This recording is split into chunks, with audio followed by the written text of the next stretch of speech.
তিলোত্তমার এই ঘটনা সিবিআই এর হাতে যাওয়ার পর কার কার পলিগ্রাফ টেস্ট হলো? পলিগ্রাফ টেস্ট হয়েছে ধৃত সঞ্জয় রায়ের, আরজি করের প্রাক্তন অধ্যক্ষ সন্দীপ ঘোষের, 4 মেডিকেল পড়ুয়া যারা তিলোত্তমার সাথে রাতের ডিনার করেছিল,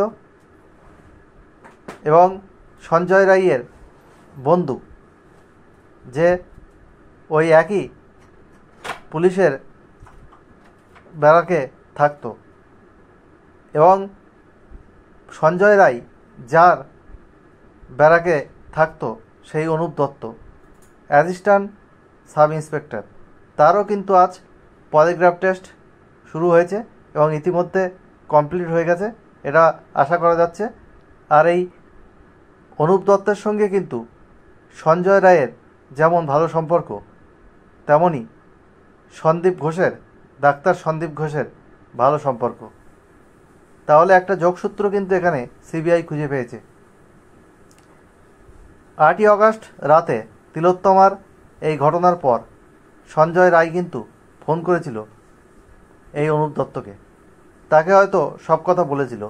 সিবিআই এখন তদন্ত করে অনুপ দত্ত থেকে বার করবে কি রহস্য ছিল এই মৃত্যুর পিছনে এবং কি কি ঘটনা ঘটেছিল। তাহলে কাকে আড়াল করার চেষ্টা কি সঞ্জয় রায়ের?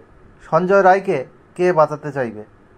সঞ্জয় রায়কে সেই বাঁচাতে চাইবে যে সঞ্জয় রায়ের খুব ঘনিষ্ঠ, বা যে এই প্রেশারাইজ করে সঞ্জয় রায়কে দিয়ে এই কাজ করাতে পারে, বা সঞ্জয় রায় ধরা পড়লে যে ফেঁসে যেতে পারে, সেই রকম কেউ সঞ্জয় রায়কে বাঁচানোর চেষ্টা করবে। তাহলে পুলিশ, সুপ্রিম কোর্টে পুলিশের ব্যর্থতাকে বলা হয়েছে, আবার সুপ্রিম কোর্টে প্রিন্সিপালের এই যে এফআইআর সেটা নিয়েও কিন্তু বলা হয়েছে, এবং সুপ্রিম কোর্টে এটাও বলা হয়েছে যে এখানে যে ক্রাইম সিন সেটা অল্টার করা হয়েছে। আবার আইএমএ, ইন্ডিয়ান মেডিকেল অ্যাসোসিয়েশন থেকে অধ্যক্ষ সন্দীপ ঘোষকে কিন্তু সাসপেন্ড করা হলো। এটা একটা ভালো খবর।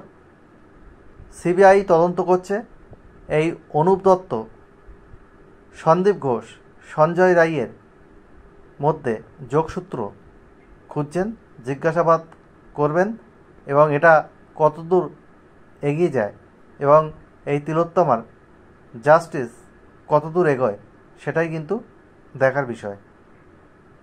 তবে একটা কিছু হবে এটা আশা করা যাচ্ছে, আর নতুন কিছু খবর এলে আপনাদেরকে অবশ্যই দেব, আপডেট আপনাদেরকে দিতে থাকব। আজ এখানেই শেষ করলাম।